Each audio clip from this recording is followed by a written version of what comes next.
Ya kwaramogi tarik en prario koda boro dwe marapar koda chiel higa magana gi prario koda bich ticha bich mogik e dwe ni marapar koda chiel e higa ni wantiere kod mathoth moikoni magi weche maomiyo pek.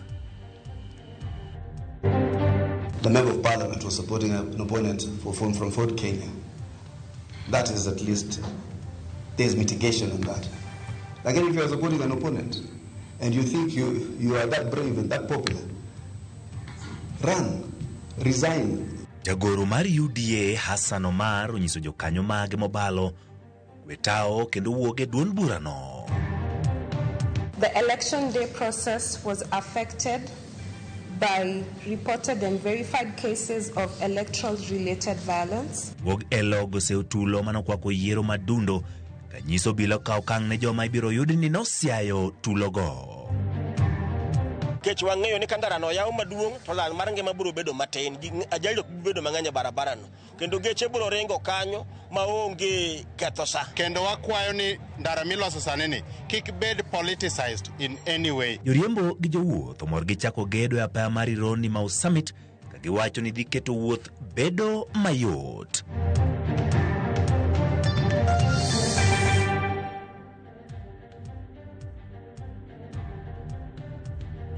Nyakoro mogiro kamano kumiyo Ramogi TV mondo miyud weche manyien odhiambo ma kawuono.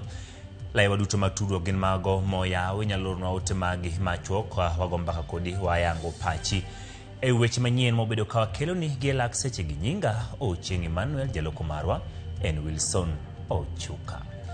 Kawachako en jatend piny Kenya William Ruto ochiwo siem ne josiasa maketo piny owacho tesre ni nyaka gichiw chenro mekgi ne oganda jo Kenya.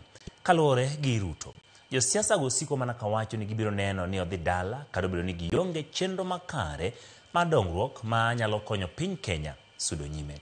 Ruto oloso tok yiero madundo ma otime kuonde chung' od bura mopogore opogore kowacho ni piny owacho manywanda onyiso mbi mare e yiero makamago kendo jogo ma ok ser piny owacho nyakoro timariek. Kuna watu Kenya hii wamezoea maneno ya bure. Wakikuja hapa mutawasikia ni watu hawana agenda, ni watu hawana mpango, ni watu hawana sera. Watakuja hapa wawaambie maneno matatu peke yake. Hakuna kitu kingine watawaambia. Watawaambia one term, Kasongo, must go. Mimi niliwapatia ilani. Wananchi wamerudia jana. Si wananchi wamepatiwa ilani. Kama ni one term, Kasongo na must go, chuma chenu kimotoni mutaona kivumbi. Tutawazamisha asubuhi na mapema. Hao watu watatembea wakitembea. Duond ma United Democratic Alliance UDA koro kone josiasa mag duond bura no mosebedo kobalo mondo mi ogwe tao moloyo dhi nyime gi pingo chung mar duond bura no. Jagoro maduong' ma duond bura Hassan Omar ne olero ni UDA pod ni kod mbi mapek kendo gin gi geno ni gibiro timo makare yiero maduong' mar higa ma 2027. Eric Owenga nigi mathoth. E yiero madundo ma yande obagi tich ang'wen mar jumani yande onyiso pogruok maduong' e duond bura mar UDA. Ma eri kalore ni moko kuom jotelo yande timo kisera ne jochung' e duond buche mamoko gino mane omiyo jagoro mar UDA Omar Hassan ogolo siem mager. Like if you are supporting an opponent and you think you are that brave and that popular, run, resign. Raila Odinga once upon a time when he decided that his place was no longer Ford Kenya, he resigned and ran for his Langata seat on an NDP ticket. Sasa huyu kama wewe ni bullfighter, kama wewe sijui ni Masai warrior, Moran sijui of the first class, resign. Senator Makaka Mega Boni Halwale mabende en jakanyo mar UDA e yiero madundoni ne oriwre kod kweth makwedo piny owacho e siro lwedo jachung' mar EPK Seth Panyako. So I'm asking Boni, he's my good friend by the way. Boni is one of my mentors in politics. In fact, I would want us to test him. Aende atukue tikiti ya DCP asimame. Ni DCP ama ni DAPK? Yeah, DAPK asimame. Tujaribu. Seki aende akachukue DCP asimame. We are ready for this by-election. Sini kupimana nguvu. They are bidding their time, wanting us to negotiate with them. Some of them, you are saying that they are willing to talk to William Ruto because they think they are kingpins of their region. You can't use blackmail on this government and this leadership. Seche ma duond bura mar UDA medo sungo kendo pako loch margi ahinya to Malava mokum jotelo makwedo piny owacho osingo chopo e doho mar kwedo duokogo e wi mano magiwacho ni yiero no ne mibadhi kod kuo mar ombulu onuro mokalo. We also want to consult with the candidate with a view of pursuing this matter in court, because what happened in Malaba was not an election. It was a criminal activity. Yeah, right from campaigning, where goons were deployed. Some of us, our security was removed. I'm sure you also witnessed voters being bribed while they were queuing. The heavy deployment of security officers in uniform. Kalore kod duoko mag yiero madundo no, duond bura mar UDA olero ni mbi margi kaka chama pod ni malo kendo gin kod geno ni gibiro timo maber e yiero ma higni 2027. Duoko mar riwruok makwedo piny owacho okiro ne lwetgi. So it's time that you stop your violent approach or your call for violence. Every other time you are threatening this government, you are threatening this country with violence because sijui uko na mlima, sijui uko na nani. Even that mlima has demonstrated to you it is not subservient to you. We condemn in the strongest terms possible these cowardly, undemocratic and criminal activities that were perpetrated by people very well known to the authorities. We demand for immediate action against culprits by both the police and the Independent Electoral and Boundaries Commission. Eric Owenga, Ramogi TV, Nairobi. Moko kuom jokanyo e duond buch ODM kadhodh nam chumbi onyiso jokanyo e duond buche mamoko mag siasa mondo mikoro oikre ne piem mapek e yiero maduong' mabiro higa mag 2027. Magi ne giwacho bang' jalar kom od bura ma Magarini gi otiko mar ODM Harrison Kombe bedo jaloch e yiero madundo mane obagi od burano manie kaunti ma Kilifi. Joja oko nigi lero. Kinde machuok kende bang' duol mar IEBC lando Harrison Garama Kombe kaka jaloch e yiero madundo mane obagi e od bura ma Magarini Kilifi, johera mage ne jowuok oko kendo nyiso mor margi kaluwore gi duokono. Kombe mane laro komno kod otiko mar duond buch ODM ne obedo jaloch bang' yudo ombulu 17,999 kiluwe gi Stanley Kenga ma bende ne laro komno kod otiko mar DCP mane yudo ombulu 8,907. It is my utmost pleasure to declare Harrison Garama Kombe as the duly elected Member of Parliament for Magarini constituency. Shukuru wote wale walionyosha mikono yao katika safari hii.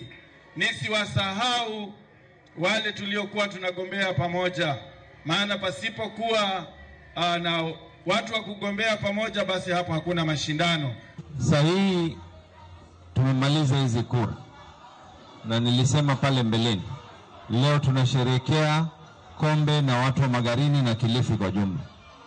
Baada ya hapo wale ambao kwamba wenye nyingi tutaambia nyinyi mko na mdomo, sisi tuko na watu. Na wale wapinzani nataka kuambia walikuwa wapinzani wa dhati, tuliusikia uzito wao, lakini asiyekubali kushindwa asimshindani. Jotelo mopogore kotel na gikod gavana ma Kilifi Gideon Mung'aro kod nyawadgi ma Mombasa Abdulswamad Sharif Nasir ne jochiwo siem ne duond buche mamoko ka ginyisogi ni duokono en ranyisi mar kaka weche biro chalo e yiero maduong' mabiro higa 2027. Nishukuru pia Rais wa Jamhuri ya Kenya jinsi alivyonishika mkono na kutembea pamoja nami katika safari hii. Na tumwambie Mheshimiwa Rais kwamba sisi tumesema hapa tuko kwa broad base, na asante sana kwa support yako vile tulishirikiana kuweza kudeliver. Kama chama cha PAA sisi tutashirikiana kwa hali na mali na wenzetu wa ODM na wengine wote wale ambao wanafikiria kama sisi kuhakikisha kwamba Mheshimiwa William Ruto anarudi kama rais tena 2027. Ne bende gichiwo ote mar puoch kod pak ne jatend piny Kenya William Ruto magikoni ne osirogi ang'wech makamano, kendo nyiero mane en jalup jatend piny Kenya Rigathi Gachagua magituoni ne temo keyo propaganda ewi yiero no. Ndugu yangu Gachagua, hii ni tela tu. 2027 utaruka Viusasa, utaona kiti kwa Viusasa. Sisi nimewaambia kwamba sisi kama timu Pwani tutahakikisha kwamba hii Pwani tuna bado simama imara na chama chetu cha ODM. Mimi nilisema sitajibu, lakini leo tumekuja, tumefanya bidii, sasa tumemjibu kwa vitendo. Na 2027 wembe ni huu broad based government inshallah. Nawaambia wale wenye masikio na wauma dawa yao ni OD. This area hatutauziwa ukabila, hatutauziwa lugha ya kuweza kugawanya watu, hatutauziwa lugha ya kutukana, sijui mambo ambayo kwamba hayana maana yoyote. Kata kamano, kwan jogo ombulu mane wuok oko ne ni piny mokalo kipimo kod jogo mondikore, ka duol no ne oyango ni e kind jogo ombulu mohewo gana 80, ji gana 27 kende ema ne jowuok oko mar goyo ombulu, ma en mana kwan atamalo 34.7. George Aoko, Ramogi TV. Ramogi, riwruok mok mar piny owacho maketo nyong'ong' e weche mag yiero chiwo lipot mayango ni yiero madundo ma nyoro nyotimo tulo e kinde makwan man piny mag joluto ombulu. Emanyo wuok oko mar luto ombulu. Walter Nyambaga Nigiler. Seche manok tok yiero madundo manyota kod duol matayo yiero kod keo pachoka IEBC e kuonde chung ute bura 6 kod seneta 1 kanyakla kod wota 17. Riwruok mok mar piny owacho maketo nyong'ong' e weche mag yiero kod ratiro mag oganda ILOG okoni yiero manyoro otimore makare kata odoko ni achiedh nade moko to nyoneno. This is the first test for the new commission which has come into office. It's like being thrown into the deep end, but they have a secretariat which is very experienced, which has been there. I think they did in terms of the technical aspects of the elections, based on the findings that we have, they did well. Lipot mogol kod ILOG olero ni tulo kod rakruok maka kod kacha nyoneno e kar luto ombulu ma Kariobangi North Primary School, kama ojende nyomako amen e kod kweth mag siasa masiro jotelo mopogore opogore ka ywaruok mar laro jamna manyochwer kilombo godo joluto ombulu bende nyonene lela e kinde yiero no. Violence at polling stations. At Kariobangi North Primary School, Kariobangi North constituency, groups of youth engaged in clashes arising from political differences. Based on ILOG's observation and findings, the election day process was affected by reported and verified cases of electoral-related violence, logistical weakness during the opening, high levels of assisted voting with incomplete secrecy safeguards. Lipod no mar ILOG bende ong'wana men kod jatend duond bura mar maendeleo Chapchap Alfred Mutua manyol law kendo kiro okete send luto ombulu Mambumbuni e kaunti wa Machakos. ILOG okone dhawe kinde duond bura mar UDA kod Wiper Party bende nyoko nyiso kido maber. ILOG bende yango ni bedo mar ji moko podhi kod duol mar IEBC nyomedo nyayo chochni mar chenro no. Incidents involving political actors and super agents. We noted that there were high-profile political actors disrupted polling in isolated cases, for example, in Machakos and Embu. Lipodno bende ni nitiere jogo manyogoyo tipo mag kaka giluto ombulu mondo moro jochama gino madhi ataro kod chike mag kuong'ruok mar kanadiera. ILOG wacho ni jodito mideo nyonyiso agoko e kaunti ma Embu kendo temo dhi agwenya kod dwach IEBC. E kindeno bende nyiepo mar ombulu bende nyotimore lela. We documented instances where voters photographed marked ballot papers inside polling stations. Security officers and agents intervened and instructed voters to delete the images. This act constitute clear violations of electoral law. Mondo ketie tim mapiyo, ILOG bende ojiwo duol mar IEBC mondo bed kachiwo ote kata wach e kinde ka kinde moloyo rito nyaka weche kethre. Bende ojiwo duol mar IEBC mondo chiw thuolo maromre ne agent mag jochung'. Okone nyaka IBC rid chike mag yiero. ILOG dwaro ni mondo IBC ochiw tiegruok ne jolut ombulu makare. ILOG bende ojiwo duond buche mondo ochiw luor ne chike mag IBC. Migawo mar obila NPS bende omiya gete mar nono kendo kawo okang' mar chik ne jogo modhi ataro kod chike mag yiero. Walter Nyambaga, Ramogi TV, Nairobi. Jachung' mar ODM Boyd Were nolandi kaka jaloch e yiero mar kom od bura ma Kasipul e kaunti ma Homa Bay. Boyd oyudo kwan ombulu 10,819 kilwe kod jachung' manochung' kar kende Philip Aruko mane do ombulu 8,796. Ongondo Boyd Were 16,000. Bang' bedo kod kampen mayetek tweta, jogombule kachube ma Kasipul e kaunti ma Homa Bay gigo to koro ne obedo jothek ne jochung' 10 mayande ne wuok oko mar laro komni e yiero manobaki kod duolno ma ochung' ne yiero kaachiel kod kiew e pacho kae IEBC. Jachung' mar ODM Boyd Were ne olandi kaka jaloch e yiero ni kod ombulu maromo 16,819 ka iluwe thuolo mar ariyo kod Philip Aroko mane ochung' maonge duond bura moramora kod ombulu maromo 8,796 ka thuolo mar adek ne okaw kod jachung' mar MDG Collins Omondi madombulu maromo 4,796. MP elect is Honorable. Jochung' mamoko ne gin moting'o Isaac Kiche madburano mar Kenya Moja Movement madombulu 201, Robert Bior mane ochung' maonge duond bura moramora madombulu maromo 519 kaachiel kod rateng' Okoth Kotiende madombulu mar United Progressive Alliance madombulu maromo 72. Jesse Okelo madombulu mar Democratic National Alliance nodombulu maromo 55 Kalinda Oko mane ochung' maonge duond bura moramora nodombulu maromo 26.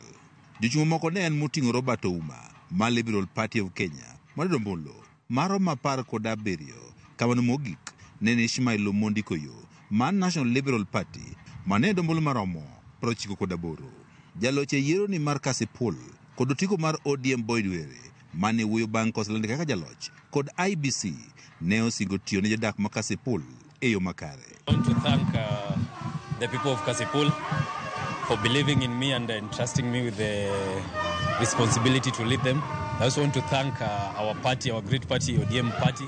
I want to thank our leaders led by our member of parliament, MCAs, our party chair, Her Excellency Governor Gladys Wanga, for believing in youth leadership.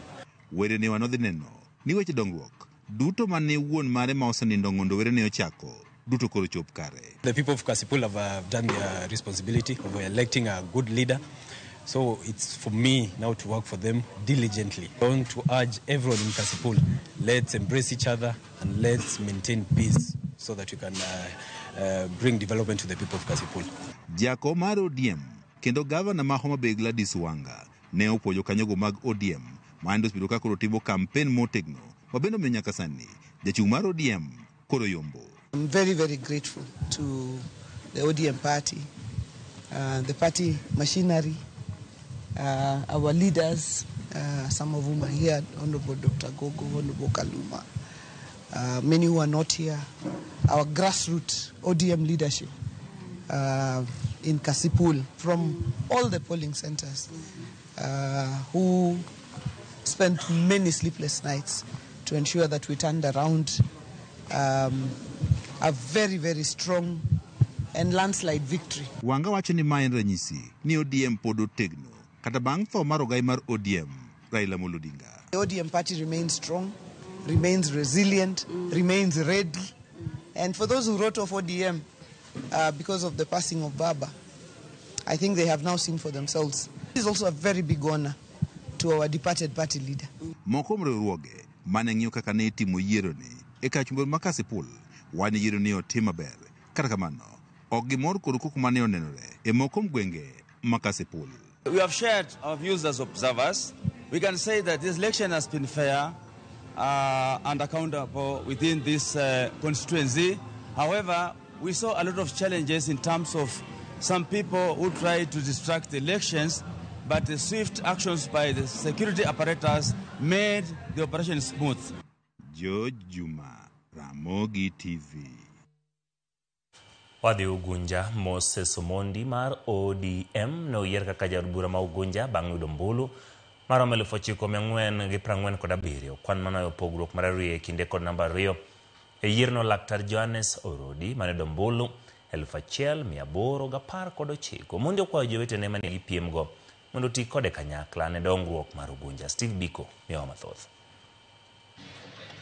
Bang' chenro mar luto ombulu rum ayanga sa 11 mar odhiambo mar tich ang'wen, apisas mag IEBC nochako chenro mar kwano kura e kuonde luto ombulu duto 116.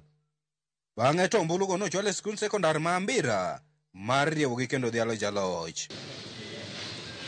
E lak sa 1 mar odhiambo, chenro mar kwano kura nochakore, gino manokawo thuolo mohew seche 7.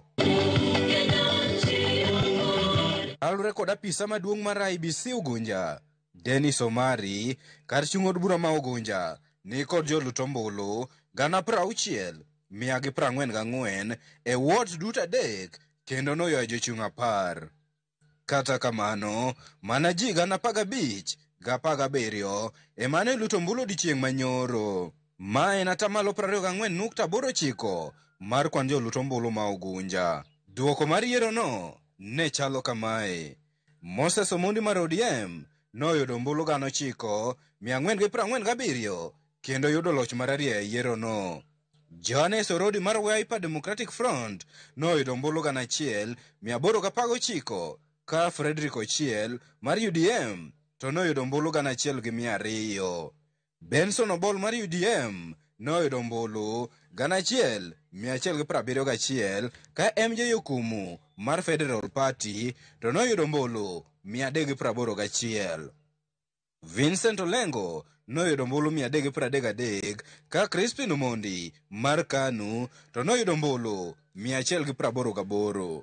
Lilian Akech mar Alliance for Real Change Party noyudo ombulu 182 ka Eric Ofiro mar Jubilee noyudo ombulu 91 e kinde ma Oliver Ochuka noywayo goro gombulu 56. Kane oloso kinde manochiwo oboke ne jaloch Moses Omondi, apisa mar IEBC Dennis Omari nopuoyo jochung' e yiero ma adundo ma Ugunja kuom nyayo kwe kinde campaigns, ranyisi mar lony mar demokrasia, kowacho ni kaka duol matayo yiero kod kiew, yiero no notim e yor adieri kod ratiro. I hereby declare Moses Okoth Omondi of ID number 21254651 has been duly elected as member of National Assembly for Ugunja constituency in the election held on 27th day of November 2025. Bang' yudo boke moyiedhi mayange kaka jaod bura mowal e kar od bura ma Ugunja, Moses Omondi nojiwo jogo manyocha laro kode komno mondo yie gitie tuch achiel mar chwalo dongruok ne jopiny ma Ugunja. My focus will be purely on development agenda. I'll continue to sustain the development agenda of this great constituency of Ugunja. I want to plead and ask those who competed against me that we must work together, because by the end of the day, Ugunja will remain one. And ask them humbly that we join forces and work as a team. Steve Biko, Ramogi TV, Siaya. Koromogi tok report mag weche mag yiero kendo tok wuok Ugunja wadhi e yweyo machuok kik idhi mabor pod wantiere kod mathoth mawaiko.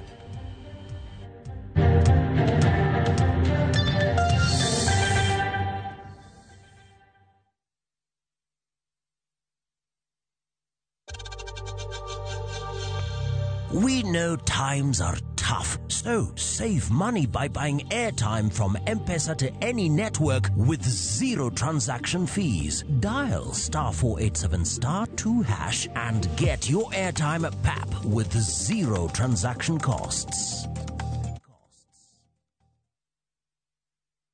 The euphoria around town is crazy. Koro kwa kila mtu. Guys, Koro wanna sort all types of people. Mama mboga, Koro. Nduzi guy, Koro. Office lady, Koro. I just received my cash from Koro. Just quick and easy. Download Koro and say hello to Easy Lending.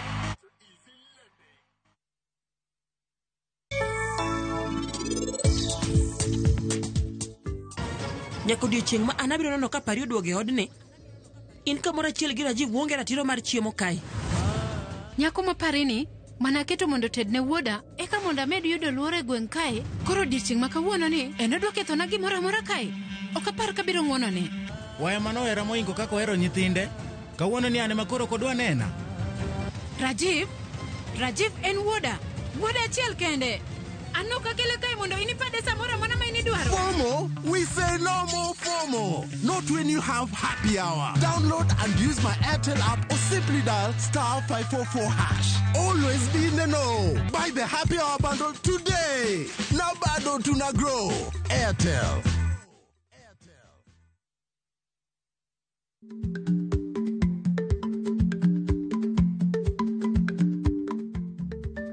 Dhako muol kadonjo, matiende ni, bedo ni ng'ato ling' e kinde ma owendo, ok ofulo ni omuol. Samoro en kod kido mamoko.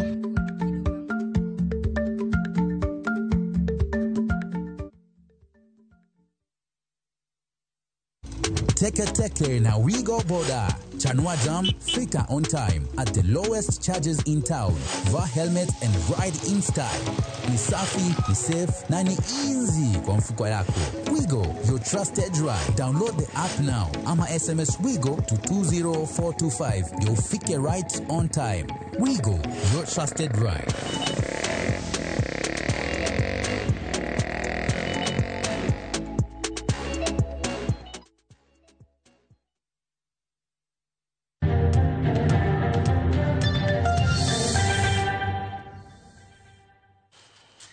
Kwa dhie singo ma jatend piny Kenya William Ruto ne oketo jatend piny Kenya William Ruto oyango chenro mayar wang' apaya ma Rironi Mau Summit ma thoth ne bedo gi dhungruok mar nyamburko ahinya to kinde mag sikuku apayano maduto romo kilomita 233 kendo biro ger di tieng' ariyo. Kaluwore gi Ruto, apayano biro konyo bero chenro mag ohala kendo chiwo thuolo mag tich.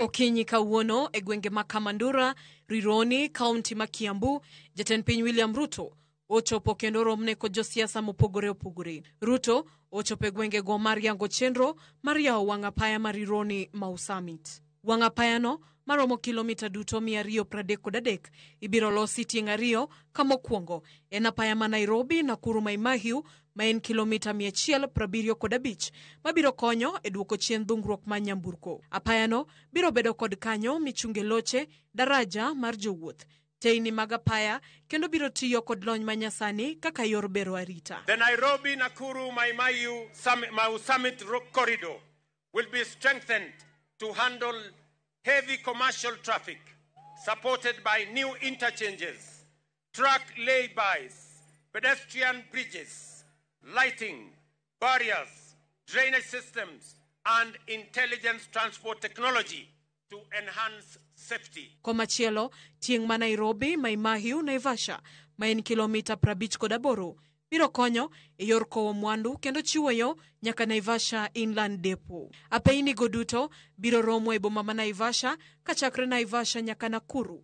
Apayano biro bedo kod lanes maromo 6, to mano mawuok Nakuru nyaka Mau Summit biro bedo kod lanes 4. Nyamburko matiyo gi apayano biro chulo siling' 8 kuom kilomita ka kilomita kendo igeno ni gedo mare biro rumo e kinde thuolo ma higni 2. These upgrades will modernize the corridor, unlocking faster, safer, and more efficient movement of people and goods, not only across Kenya, but across East and Central Africa.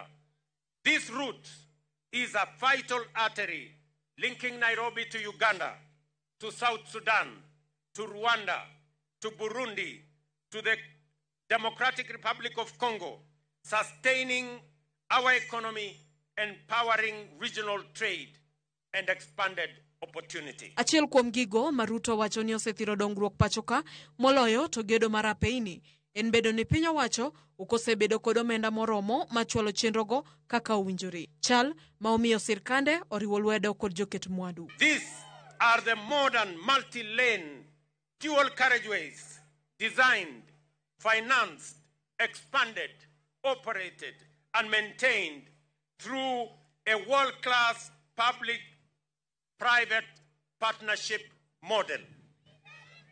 It is an investment of over 170 billion shillings, a living demonstration of what happens when government stops trying to do everything alone and starts doing things smarter and in partnership with the private sector. Ruto omedo ni apaya no bende biro duoko chien kwan masiche mag apaya kendo chiwo thuolo mag tich ne rawere. Efinya Kide, Ramogi TV. Jo riemb nyamburko ma tiyo gi apaya ma Kisumu, Nairobi, kagitiyo gi Nakuru, opo chako gedo kendo chenro mar bero apaya mar Rironi Mau Summit. Giwacho ni kotieke to odhi konyo tieko wach mar geche mosebedo ka nindo e apayano kaluwore gi dhungruok margi. Kaka wuono wayudo kendo waneno ka Ruto timo launching e ndara mawuok Rironi kochomo Mau Summit madhi nyaka Malaba, kendo waneno ko lando ni osegolo bilion 48 mondo mi olos go ndarano. Wagone Nyasaye erokamano. Kech wang'eyo ni ka ndarano yaw maduong' to lal mar ngima biro bedo matin, ajali ok bedo mang'eny e barabarano, kendo geche biro ringo kanyo maonge ketho sa. Koro kinyalo lose to wan gadier ni gechewa malewogi ok bi lewo.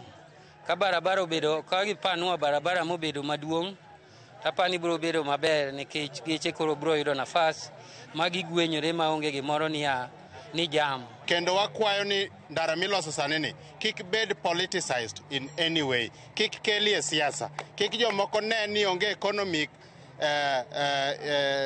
nini maber ma nyalo konyo koni and so nego be nodhi kamoro. Wan kaka jogo ma eneo manyanza, Kisumu, Pasei, to kata gi Busia gi jogo matiyo ga paya noero, wadwaro ndara noero mondo chop Kisumu kendo kaber to los mawuok Mombasa ka chopo Nairobi mondo mi wuoth obed mayot ne jowa duto.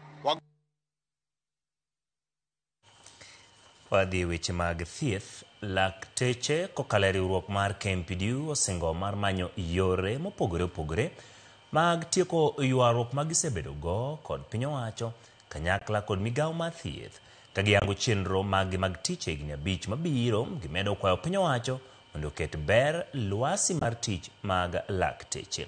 Mantiere pachoka kaka Elvis Ochieng lerono. Jagoro maduong' mar KMPDU, Dr. Dabji Atela, oyango chenro mar higni 5 madhi bero sekta mar thieth, kowacho ni ber ka girango yore mamoko mag tieko gwenyruok mabedo kinde ka kinde kod sirikal. Chon nyak wadhi ng'anyo, kata nyak wadhi e ndara mondo ka sirikal owinjwa. Koro watemo ng'iyo all the strategies ma wadhi bedo go, mago dhi aspect mag legal strategy, weche mag media, weche mag engagement. To waketo be ni kaponi mago ok timo gik ma idwaro, ng'anyo be ok wagolo oko. Koro magi gik makete strategic plan ma 2025-2029. Kata kamano, wacho ni ber ka piny owacho medo bero lwasi margi ka gindiko lakteche higa ka higa kanyakla kod keto gik thieth. Duong' watemo ng'iyo kae ni ondik dakteche 2,000 higa ka higa mondo jopiny oyud thieth. Watemo ng'iyo ni gik ma sirikal wacho mag social health authority otiyo ma jopiny yudo thieth e osiptende mag jopiny, ok mane private sector. Watemo ng'iyo ni weche mag equipment ma osiptal gibedo iye kanyo matiyo, magi mandiko ma 2025-2029. Jagoro mongerore e migawo mar thieth Uma Oluga singo ni sirikal medo keto lwasi maber mar tich ka gisetemo tieko ng'ur ma osebedo e sekta mar thieth higani. So far sorted out all issues of health workers, including CBS. We are working very well with the unions. We've sorted issues of interns. We've sorted issues of UHC workers. And we want our healthcare workers now to go and treat patients the way they have been treated. Lakteche go kwayo jokanyo duto mondo oti kanyakla mar bero sekta mar thieth kendo neno ni otiyo makare. Dwaro society, jopiny mayudo thieth, dwaro patient, dwaro civil societies, dwaro other unions, dwaro sirikal mondo wati kanyakla kwang'iyo ni wach mar thieth omi kipaumbele e weche mag siasa, e weche te matimore Kenya ka. Ni mar ng'at mangima ema nyalo timo siasa, ng'at mangima ema nyalo idho gari, ng'at mangima ema nyalo bedo economist, gimoro amora dhi gi health mar dhano. Gima duong' madwarore en ni osiptende ka jopiny odhi to giyudo thieth madwarore. Onego bed nitie dakteche, nitiere yedhe, nitiere equipments madwarore te. To magi mondo tim onego bed nitiere dignity mar jo matiyo osiptal kanyo. Ochieng' Elvis, Ramogi TV. Jo Kenya 125 nigi mwandu modhuro moloyo 77% mag jo Kenya mamoko kaluwore kod lipot mogol mamulo pogruok e kind joma nigo kod joma chan e pacho ka. Lipot ni mabende ong'iyo sekta mar thieth gi somo dwaro ni piny owacho omed keto maino e neno ni chenro mag sekta no chopo ne jopiny e yo mowinjore. Jalieta nigi mathoth. En lipot moyangi gi mor kod ilo. Kata kamano, gimanie lipod ni okel mor e chuny ahinya ni mar pogruok e kind joma omew kod joma yuto gi ni piny ni malo. 46% mar jo Kenya duto odak e dhier malalala kata dhier maratego malich. Dhier makopimni to demoni nindo. Pogni bire weche mopogre pogre. Niwengo mag pesa madano yudo, joma chamo pesa matin ema ng'eny modhuro, jok mamuko sara ema ng'eny. Midhiero mag pogruok e kind oganda jo Kenya ni bende oyang ni nyisore kokalo yore mopogore moting'o nyaka uchumi mar piny. Economies run on two things: production and consumption. If there are no consumers, if there's no purchasing power to the majority, even the producers themselves, they get a drought. So it is important for us to constantly champion for equality, and that is why I commend Oxfam for this event. Piny owacho kuom mano idwaro mondo olok yore mag timo gik moko mamedo mayo jopiny kwe kendo teko mar ofuko margi. Jo Kenya mayuto gi nok ing'ado osuru ahinya moloyo jodongo gi. Iyudo ka jodongo gi ong'e yore mag yepogo osuru gi. Koro tax burden odhi ne joma yuto gi ni piny. Okumba mar konyo jok moti kata jok ma ni piny, lwetgi ni piny. Iyudo ka pesa mane miyo gi 2,000 igni mokalo nyaka ne chenro mar okumba ni chaki higa mar 2015 nyaka sani pod en manedi 2,000 e dwe. To ngima pek mar ngima osedhi malo gi e kinde ni eri. Pesa no krom bodo konyo jomotiko to jogo gin jok kata jok mani nweng'o gi ni piny. To gin jok ma sani dwaro mondo tima giyude konyruok. Kopogore gi weche uchumi, chenro mag somo kod thieth bende oyang ni nyaka losi mondo gikony jopiny. We have a school feeding program here in Nairobi. It gobbles up almost 1 billion shillings of what Nairobi gets in terms of its equitable share. But because it is only implemented in the primary schools that are registered, it means we are only using that money to feed 30% of the school-going kids.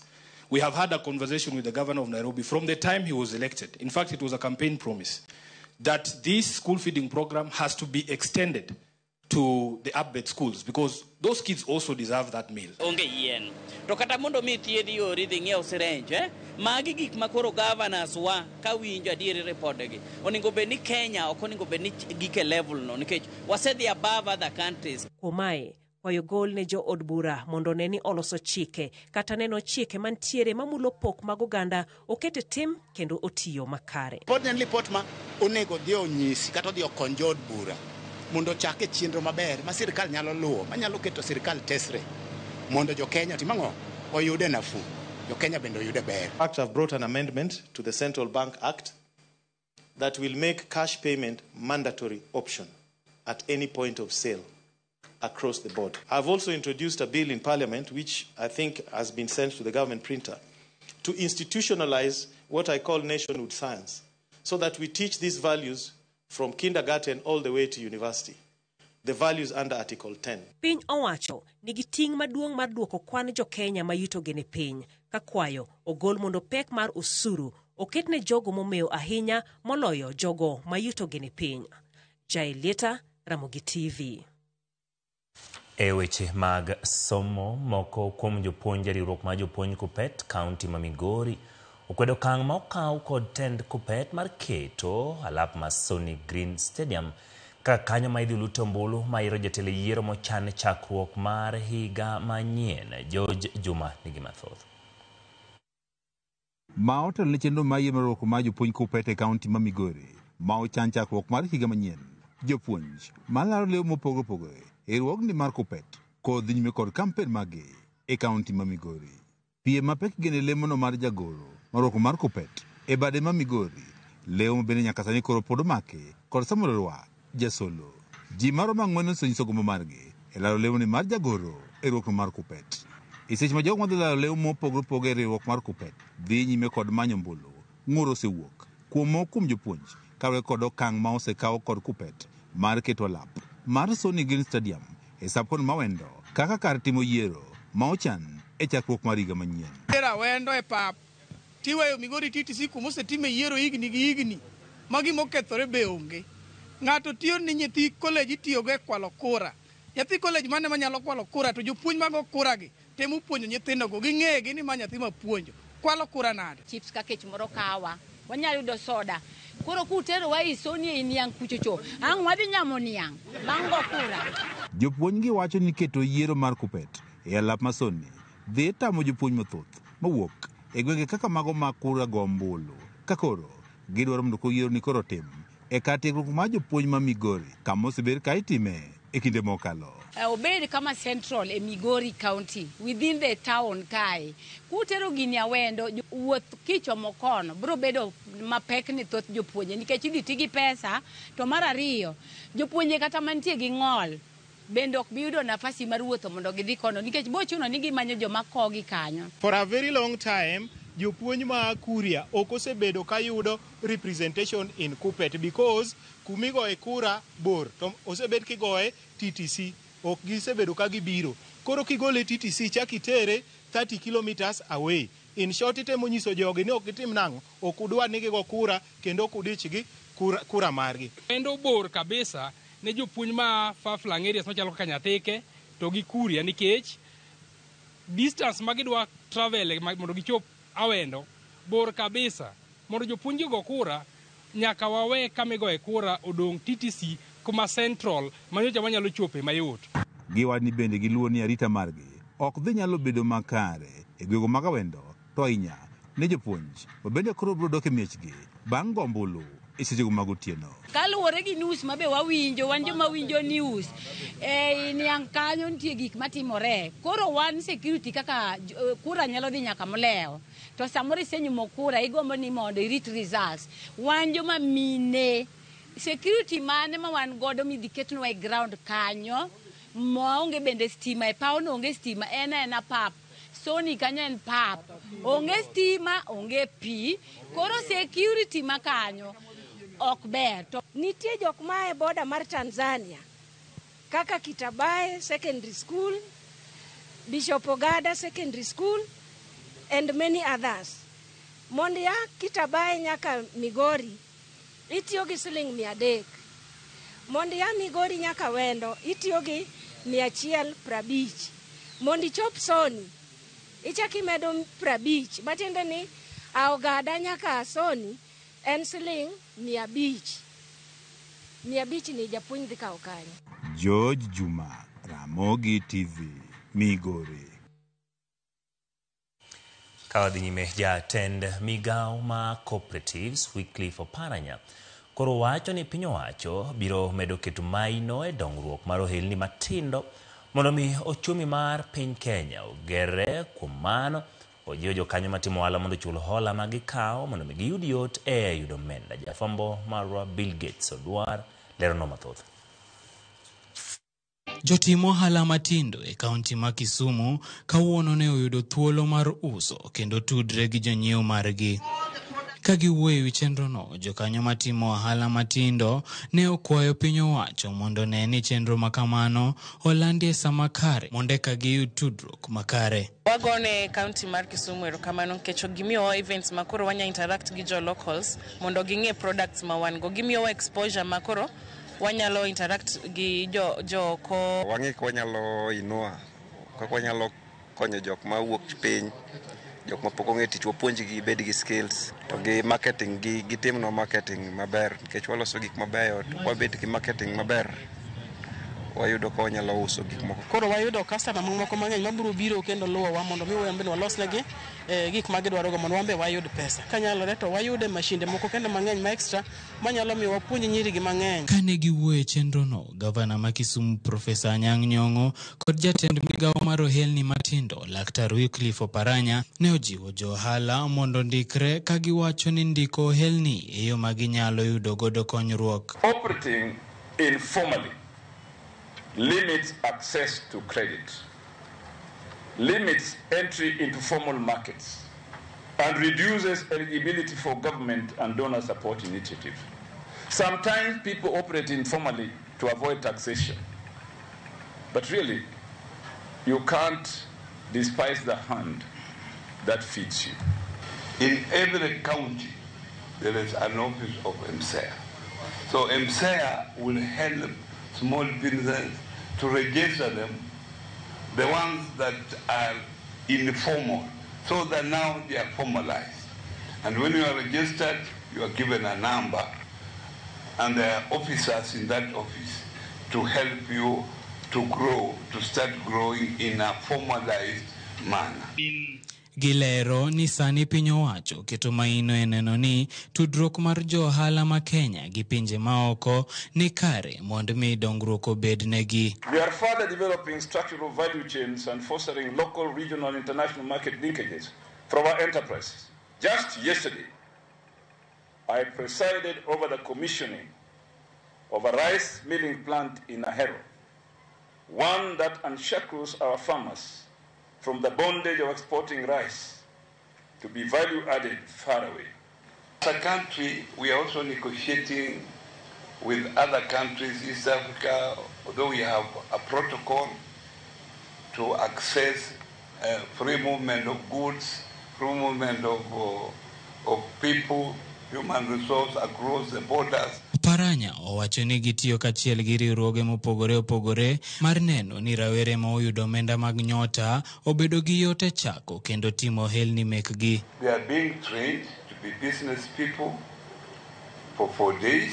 After that, they are attached to entrepreneurs who are already there, those who are doing business already, they are attached for internship. There is a follow-up by the Ngao people or the administration to see how they are doing their business, and reports are made to my office to see how these young people are progressing. Chenro makamano yangi ni biro timre e counties mondo mi oneni jokanyo matimo ohelni matindo oyudo tiegruok kendo thuolo mar tudruok gi oganda ahinya to kod joket mwandu. Bill Gates Odwar, Ramogi TV, Kisumu.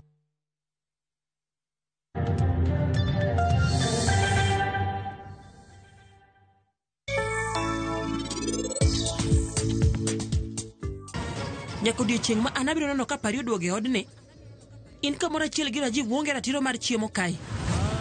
Nyako ma parini mana keto mondo tedne wuoda eka mondo amed yudo luoro e gweng' kae. Koro odiochieng' ma kawuono ni en odwa kethona gimoro amora kae. Ok apar kabiro ng'wonone. Waya mano era moingo kaka ohero nyithinde. Kawuono ni ane makoro kodwa nena. Rajiv en wuoda. Wuoda achiel kende. Ano kakele kai mondo inipade samora mana ma inidwaro. FOMO? We say no more FOMO. Not when you have happy hour. Download and use my Airtel app or simply dial *544#. Always be in the know. Buy the happy hour bundle today. Now bado tuna grow. Airtel.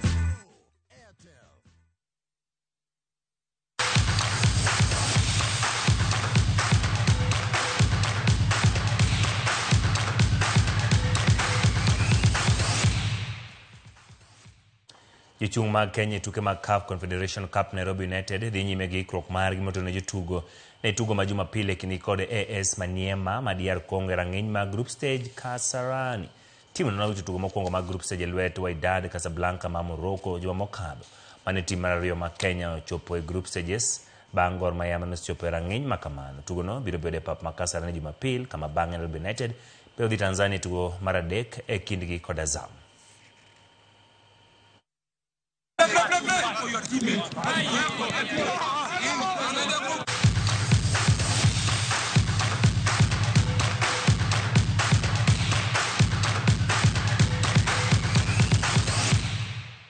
Yakoro mogiro kamano kuom bedo kode chakruok nyaka giko chenro ne en mara ngichwelo wachako rum kendo koromo sadek e chenro maro imore nyinga Ochieng Emmanuel jaloko marwa ne Wilson Ochuka.